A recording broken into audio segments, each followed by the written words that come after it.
A polícia do Rio de Janeiro prendeu o homem suspeito de dar um soco em um idoso no último sábado em Copacabana. Ele tentava defender uma mulher de um assalto e acabou sendo roubado e agredido. O repórter Tony Vendramini acompanhou agora há pouco uma entrevista coletiva da polícia e tem todos os detalhes. Oi, Tony, boa noite. Essa imagem rodou o país inteiro, né? Essa semana, com aquele homem, olho roxo, machucado, depois de tentar defender uma vítima nesse assalto em Copacabana. Uma série de reportagens foram feitas depois disso, porque realmente Copacabana está demais, muitos assaltos. O que você apurou aí com essa entrevista coletiva na polícia?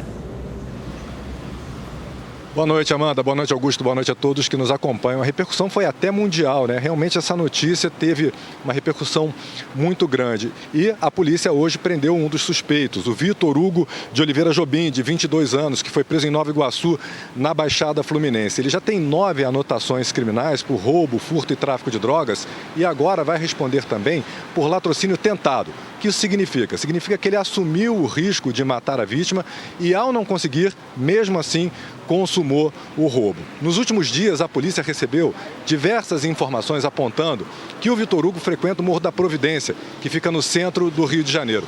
Na comunidade, os policiais descobriram o paradeiro dele e encontraram também o telefone celular do empresário Marcelo Rubim Benchimol, que foi nocauteado pelo Vitor Hugo. O jovem não ofereceu resistência ao ser preso e, no caminho para a delegacia, disse que não imaginava que aquele soco fosse causar uma repercussão tão grande. A polícia também já identificou outros 3 suspeitos de participação no crime. Um é um menor de idade, um outro é um homem que já está preso e o terceiro é um homem apontado como o chefe da quadrilha e que está foragido. Hoje na delegacia de Copacabana, na zona sul do Rio de Janeiro, 2 moradores do bairro prestaram depoimento. Eles foram convocados porque gravaram e publicaram na internet vídeos convocando uma reação aos assaltos que acontecem na região. O William Correia e o professor de artes marciais Fernando Pinduca disseram na delegacia que não quiseram convocar a ação de grupos de justiceiros. Vamos ouvir o que disse o Fernando Pinduca na saída da delegacia. Não chamo ninguém, cara. Eu falo, eu coloquei nas redes sociais pela minha indignação. O que está acontecendo, o que aconteceu com o senhor lá, que espancaram o senhor, entendeu? Pessoas vêm de outro bairro para cá para tocar terror aqui. Então, minha indignação que foi colocada nas redes sociais. Aí deturparam as minhas palavras e eu vim aqui esclarecer que não é nada disso. Bom, e a partir desse final de semana, as polícias civil e militar vão fazer uma operação especial em Copacabana. A PM recebeu 10 novas viaturas para formar corredores nas principais ruas do bairro aos finais de semana. Amanda, Augusto. Obrigado, Tony. E olha que ponto chegou a violência no Rio de Janeiro. Um homem foi vítima de criminosos 2 vezes no mesmo dia na Zona Norte. Na segunda abordagem, ele mostrou ao bandido o boletim de ocorrência do primeiro assalto e explicou que não tinha mais nada para entregar. O homem estava desembarcando de um táxi na porta de casa quando foi abordado por 2 bandidos em uma moto. Ele explica que não tem nada para entregar.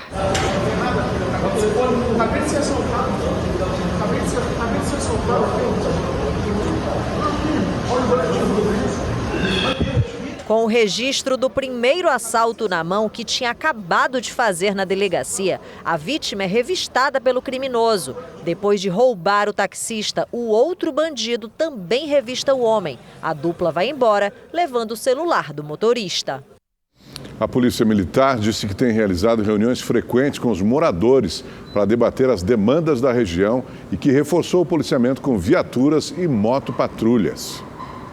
Um adolescente de 15 anos foi morto a tiros após ter a casa invadida por bandidos em Cotia, na Grande São Paulo. Ao vivo, o repórter David Diogo tem as informações. Nossa, David, olha que história triste, trágica, né? De um assalto que ainda acaba da pior maneira possível, que é em morte.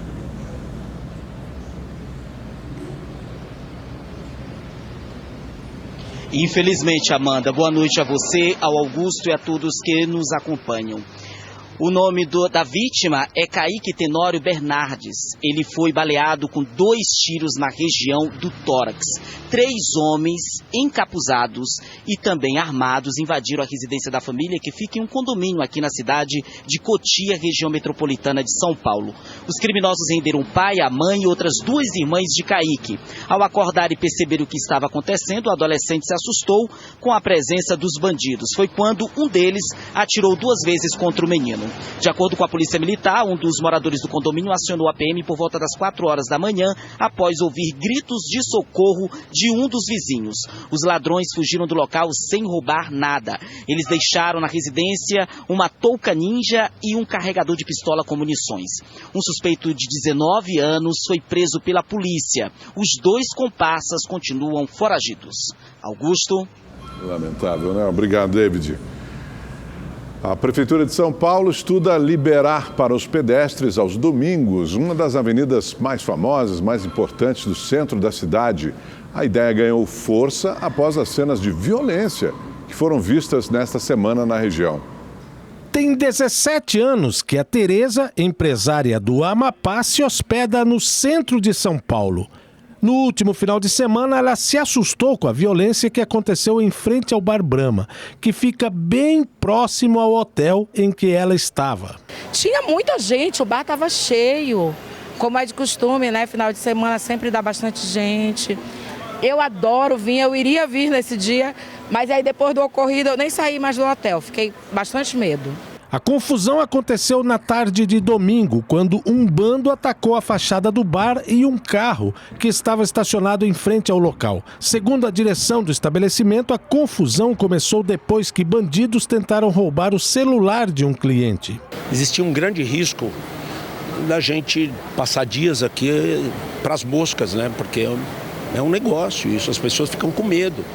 Várias empresas tentando cancelar já reservas que tinham feito. Ipiranga com a Avenida São João, esta é a esquina mais conhecida do Brasil, uma referência para os paulistanos e também para os turistas que passam por aqui. Mas infelizmente ganhou uma nova marca este pedaço cobiçado de São Paulo, por causa dos constantes assaltos que vêm acontecendo por aqui e da forma como os bandidos abordam suas vítimas. O número de roubos registrados no centro da cidade de São Paulo voltou a bater recorde este ano. Foram registradas mais de 16 mil ocorrências entre janeiro e setembro deste ano, o maior número para o período desde 2001. Você tem que ter um trabalho contínuo nisso aí. Identificar, prender ladrões e receptadores. Aí você vai fazer com que diminua o crime, certo? Aí você vai dar mais segurança para a população, que no momento está meio perdida. Na busca de uma solução, a Prefeitura estuda incluir a Avenida São João no programa Ruas Abertas, como ocorre na Paulista. Aos domingos, sem a circulação de veículos, o local estaria livre para os pedestres. O que a gente está fazendo, a gente resolveu levantar a voz para isso e transformar um ciclo vicioso num ciclo virtuoso, onde a gente vai juntos trazer boas notícias, mas principalmente ocupar.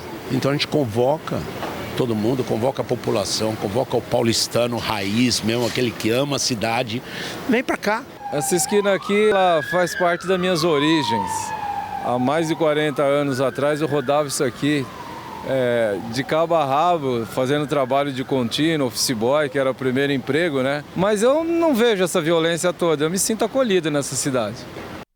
31 pessoas foram presas durante uma operação contra o garimpo ilegal em Minas Gerais. A Polícia Militar do Meio Ambiente montou a Operação Ouro de Tolo, após monitorar o garimpo ilegal que crescia em um distrito de Diamantina, a 200 quilômetros de Belo Horizonte. As equipes passaram uma semana usando drones e um helicóptero para observar a rotina e o trabalho do grupo. Essas imagens foram gravadas no local. Várias pessoas aparecem revirando a terra. Até um acampamento com barracas e lonas improvisadas foi montado. A região foi invadida depois de um boato de que um morador teria achado ouro no terreno. 31 pessoas envolvidas na extração irregular de ouro foram presas. Os militares apreenderam ferramentas, detectores de metais e um revólver. Os envolvidos foram autuados em flagrante pelo crime de usurpação do solo. A pena é de 1 a 5 anos de prisão, além de multa. Voltamos em 30 segundos. Os casos de Covid-19 estão em alta no norte e no nordeste do país. Em Pernambuco, a taxa de infecção pela doença cresceu 800% no mês de novembro. O governo federal já antecipou a vacinação para tentar conter a disseminação do vírus. A Covid-19 parecia algo do passado para Daniele, até ser surpreendida por um teste positivo. Eu comecei a apresentar os sintomas clássicos de uma gripe comum, porém, uma das pessoas que eu tinha tido contato há poucos dias, ela testou positivo e ela teve a gentileza, a educação de ligar comunicando que tinha testado positivo. Então, assim que eu comecei a sentir os primeiros sintomas, acendeu logo um sinal de alerta, né? Segundo dados divulgados pela Fiocruz, enquanto o Centro-Sul do Brasil apresenta sinal de queda no número de casos de Covid-19, no Nordeste esse índice está cada vez maior. No Ceará, somente no mês passado, foram registrados mais de 3.000 casos. No Rio Grande do Norte, o aumento foi de 360% dos casos. De acordo com a Secretaria de Saúde de Pernambuco, a taxa de infecção por Covid-19 cresceu 800% no mês de novembro. Para especialistas, a queda na procura pela vacina é um dos motivos para o aumento dos casos. Apesar de nós termos chegado a 2 doses com grandes proporções no Brasil, a terceira dose não foi bem assim. Essa vacina recombinante, como terceira dose, como dose de reforço, foi muito baixa a adesão. Aí favorece com que você tenha menos casos graves, porque tem as 2 doses iniciais. O Ministério da Saúde divulgou nesta quinta-feira que está em andamento a aplicação da nova dose bivalente da vacina da Covid-19 em todo o país. O público-alvo são pessoas com 60 anos ou mais e pessoas imunocomprometidas com mais de 12 anos, sendo o intervalo da última dose maior que 6 meses. A decisão de antecipar a aplicação dessa nova dose foi tomada após o surgimento de 2 novas sublinhagens do vírus. Para o especialista, com a chegada das festas de final de ano, o número de infectados tende a aumentar ainda mais. Vem Natal, vem Ano Novo, as aglomerações familiares, já vimos esse filme nos últimos 3 anos, mas a grande preocupação que vem das viagens para o exterior com as novas cepas do vírus influenza no mês de janeiro, fazendo com que haja uma grande preocupação sempre no Carnaval. E mais de 1.600.000 casos de dengue foram registrados no Brasil neste ano. O Ministério da Saúde analisa a inclusão de uma vacina contra a doença no Programa Nacional de Imunizações. Segundo o Ministério, eventos como o El Niño e o aumento das chuvas podem ter contribuído para o aumento de casos de doenças transmitidas por mosquitos. O diagnóstico de dengue subiu quase 16% este ano. No ano passado, mais de 1.300.000 pessoas foram contaminadas. Em 2023, até agora, foram mais de 1.600.000. Os dados de Zika, coletados até o fim do mês de abril, demonstram 7.200 casos da doença, 1% a mais que no mesmo período do ano passado. Já a chikungunya, também transmitida pelo Aedes aegypti, apresentou queda. Até dezembro deste ano, foram pouco mais de 145.000 casos, 42,2% a menos que em 2022. O Ministério da Saúde anunciou a liberação de mais de 250 milhões de reais, que serão destinados a estados e municípios para fortalecer ações de combate e prevenção. Desse total, nós vamos estar destinando uma parcela única já agora, no final desse ano. Uma parcela de 111,5 milhões de reais. Também vamos estar abrindo a partir de hoje, instituindo a Sala Nacional de Arboviroses, funcionando 24 horas por dia, 7 dias na semana, de maneira a estar fazendo o acompanhamento de dengue, de zika, de chikungunya. Uma vacina contra a dengue, desenvolvida por um laboratório japonês, teve parecer favorável da Conitec, a Comissão Nacional de Incorporação de Tecnologias, para ser incluída ao Programa Nacional de Imunização. O governo vai tentar acelerar o processo para fazer a inclusão. A ideia, sim, é a tomada de decisão este ano, por isso a consulta pública está ocorrendo em 10 dias, que não é o prazo normal para a consulta pública, exatamente por essa antecipação de um cenário adverso. Em Maceió, a Defesa Civil ampliou a área de monitoramento por causa do risco de colapso em uma mina da Braskem. Cerca de 60 mil pessoas já tiveram de deixar a região e os transtornos só aumentam.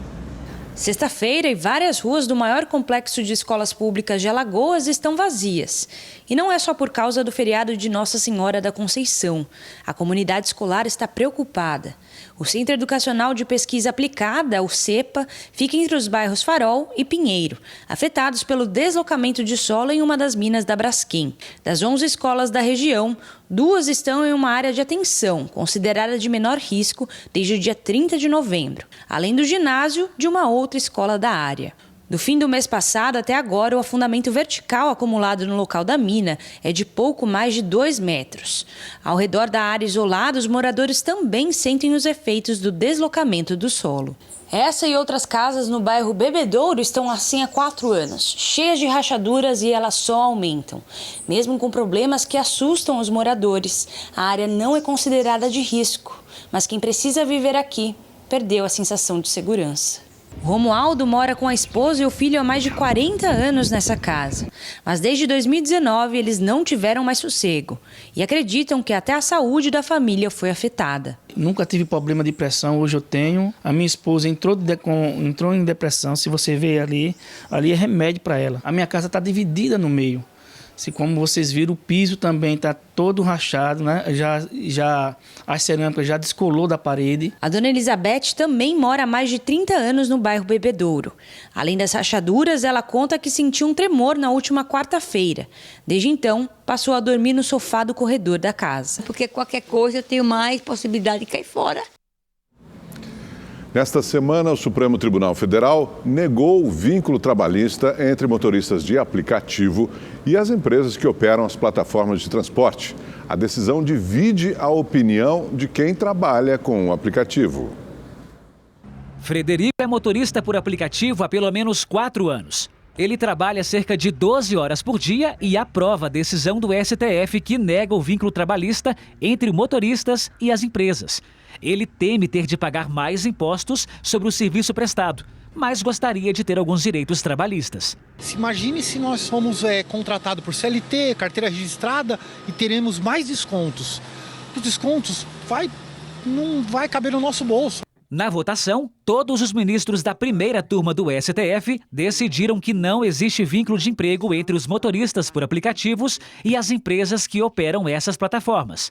O relator, o ministro Alexandre de Moraes, argumentou que os motoristas possuem autonomia para aceitar ou não as corridas e que eles não têm um trabalho exclusivo com uma única empresa. Ele tem a liberdade, por exemplo, de aceitar as corridas que quer. Ele tem a liberdade de fazer o seu horário. Ele tem a liberdade de ter outros vínculos. Ele atua em alguma coisa e é motorista, né, desses serviços de transporte, ou de passageiros, ou de alimentos. Ele não se prende pelo vínculo da exclusividade. O colegiado analisou uma decisão do Tribunal Regional da Terceira Região de Minas Gerais, que reconheceu o vínculo de emprego entre uma empresa de transporte e um motorista por aplicativo. No STF, a sentença foi anulada. A classe dos motoristas de aplicativos não querem nenhum tipo de vínculo empregatício com as empresas. O que nós pedimos é melhorias nas tarifas, é uma diminuição no desconto da taxa cobrada ao motorista. De acordo com um levantamento realizado pelo Centro Brasileiro de Análise e Planejamento, SEBRAP, no Brasil existem mais de 1.700.000 motoristas cadastrados nos aplicativos de transporte. 22% dos entrevistados deixaram o emprego anterior para se dedicar às plataformas. Se eu for trabalhar no aplicativo, por fichado, a plataforma não vai querer me pagar 5 mil. E eu, se eu for trabalhar assim, eu tiro 6 mil livre. São 3 empresas, praticamente, que a gente trabalha, né? Então, não precisa ter vínculo empregatício. A gente escolhe nosso horário e valor quanto quer ganhar no dia. Segundo esse advogado especialista em direito trabalhista, a decisão pode gerar uma instabilidade jurídica em processos futuros, comprometendo a conquista de novos direitos. Não existe um meio termo. Isso acaba gerando para os motoristas uma situação de falta de proteção legal e de falta de alguns direitos que poderiam ser concedidos caso houvesse aí uma relação específica e uma previsão legal específica para isso. Os ministros ainda devem analisar um outro processo que trata do mesmo assunto. Até agora não melhorou a tarifa, só melhorar a tarifa que a gente fica bem. Uma nova modalidade do Pix que permite o pagamento de despesas que o cliente já sabe que terá. São aquelas despesas agendadas, né? Algumas são recorrentes. Será lançada em outubro do ano que vem, segundo o Banco Central. Pois é, Amanda, e o Pix automático será semelhante ao débito em conta, porém mais popular. Pagamentos automáticos de contas de luz, água, telefone, mensalidades escolares, entre outras, em breve poderão ser feitos usando o Pix. Nós já estamos acostumados com o débito automático, que a gente faz diretamente, o banco vai fazer a mesma coisa, mas com o mecanismo do Pix. Quer dizer, aquela transferência automática, instantânea e não tarifada, isso é importante, que em lugar de ser uma, como eu pago o restaurante com Pix, vai ser uma sequência de. A nova função deve ser lançada em outubro de 2024. Na avaliação do Banco Central, apesar desse tipo de pagamento ser semelhante ao débito, o Pix automático terá maior alcance. As regras são, de novo, uma coisa muito positiva, repetindo o Pix original, que é o fato de ser mandatório, ou seja, abrange todas as instituições financeiras do país. Isso é muito importante. E já tem gente empolgada para a chegada dessa nova operação bancária. Vai ficar mais fácil até na hora de pagar, de comprar, porque tudo agora está usando Pix, né? Então, o dinheiro o pessoal não está mais pegando direito na mão por causa de roubo, de perder essas coisas assim. E com o Pix eu acho que vai ser bem mais fácil mesmo. Isso vai ser muito bom. Vai ser muito bom.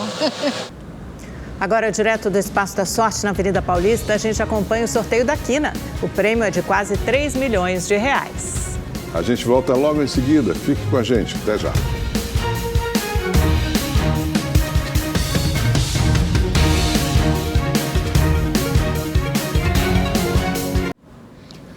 O líder do governo na Câmara está otimista com os rumos da economia após a aprovação das propostas encaminhadas pelo governo ao Congresso.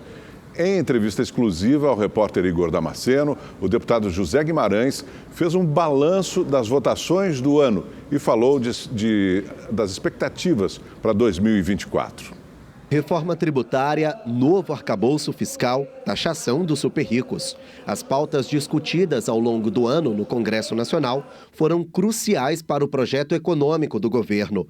Um conjunto de projetos que, segundo o líder governista na Câmara, deputado José Guimarães, do PT do Ceará, somente avançou porque o governo melhorou a relação entre o Palácio do Planalto e o Congresso Nacional. José Guimarães disse que a articulação começou antes mesmo de o presidente Lula assumir o mandato, quando a PEC da transição foi promulgada. Essa PEC deu os instrumentos para que o Haddad pudesse pensar a discussão da reforma tributária, o CARF e especialmente o novo regime fiscal sustentável, porque o país estava quebrado.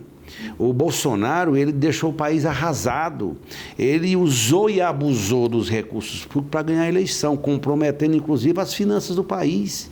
O deputado destacou números importantes. O dólar voltou a custar menos de R$ 5,00 e a Bolsa de Valores bateu mais de 120 mil pontos, o que, segundo ele, devolveu a credibilidade ao Brasil no cenário internacional. Na prática, esses dados resultaram um saldo de quase 2 milhões de novos empregos, segundo apontou o Cadastro Geral de Empregados e Desempregados.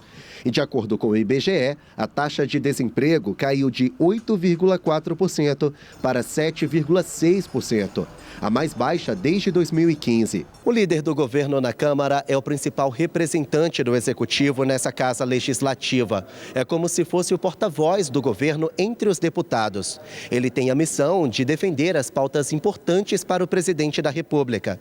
Só que neste ano, o detentor do cargo disse que teve outra missão: restabelecer a harmonia entre os poderes, que, segundo ele, foi prejudicada nos últimos anos. Talvez tenha sido, para mim, a maior conquista do nosso governo, restabelecer a democracia no Brasil, que ela estava ameaçada pelas ameaças de 4 anos e principalmente pelo que eles fizeram no dia 8 de janeiro. Para o ano que vem, o trabalho de conciliação continua. A Câmara tem na pauta a proposta de emenda constitucional que limita poderes dos ministros do Supremo Tribunal Federal para decisões individuais. O texto foi encarado por alguns ministros do STF como uma retaliação do Congresso, após a Corte começar a julgar pautas polêmicas como a descriminalização das drogas e do aborto. Acho que isso está serenado. Nós vamos chamar o feito à ordem aqui na Câmara e vamos discutir isso aí na hora certa, sem pressa, sem ressentimento. O líder do governo disse ainda que o sucesso econômico em 2024 depende das pautas de 2023. Ainda falta aprovar textos importantes, como a conclusão da reforma tributária e o que regula as apostas esportivas. Todos devem ocorrer na semana que vem. Segundo José Guimarães, é necessário um esforço concentrado para aprovar os projetos. Porque tudo isso vai ter impacto em 2024, com muita responsabilidade social e, evidentemente, com responsabilidade fiscal, como quer o ministro Haddad. O presidente Lula participa agora da convenção que discute o programa de governo do PT para 2024. O objetivo é preparar as estratégias para os pré-candidatos na disputa das eleições municipais do ano que vem. O PT quer aumentar o número de representantes eleitos, que ficou abaixo do esperado nas eleições do ano passado. Cerca de 3.000 pessoas, entre políticos e filiados do partido, participam da convenção. O evento deve durar todo o final de semana. Amanhã, 13 ministros, entre eles Fernando Haddad, da Fazenda, e Alexandre Padilha, das Relações Institucionais, vão participar de debates sobre políticas públicas e desenvolvimento econômico. Uma rápida pausa e já voltamos com mais informações para você. Até já.